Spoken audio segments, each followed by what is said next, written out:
Tumeanza mikakati. We have begun programs for our young people.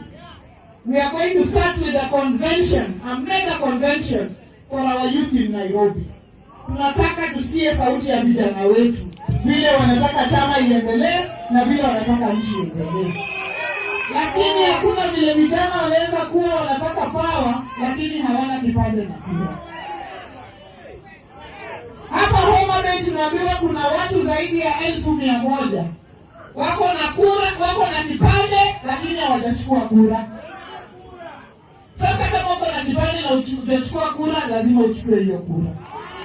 Na tutafanya convention kuanzia Nairobi kesho, tutaenda counties 25 kukutana na vijana. Mpaka hapa Homa Bay tutakuja kukutana na vijana, tusikie sauti zao. Tutaenda Turkana, tutaenda Kwale, tutaenda Migori, tutaenda kila mahali Kenya hii kusongesha mambo ya vijana wetu. Kwa hivyo mimi nataka niseme ya kwamba chama iko imara, na sisi tumeamua ya kwamba tunafungua registration ya aspirants wetu wote. Na mimi nataka niambie wale watu wanataka kusimama na chama cha ODM, usiogope. Usiogope. Usiogope.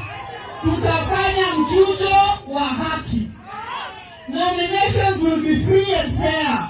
Hata mimi hapa Homa Bay kama kuna mtu anasimama na chama cha ODM, akuje mchujo. Watu wasimame waende kwa debe. Hiyo ndio vile tutajenga chama ambayo itakuwa imara zaidi. Na mtu anaitwa Gacheka, hawachana na sisi. Na waacha na mambo ya ODM. Na wachana na mambo ya kuongea mambo ya wanga, kila siku wanga, kila siku wanga, Junet, Gilio Buru, wachana na sisi. Wewe shughulika na chama yako ile ya village party. We have a national party to deal with here. So don't talk to us about this, nini, ile. Wewe zungumzia maneno yako.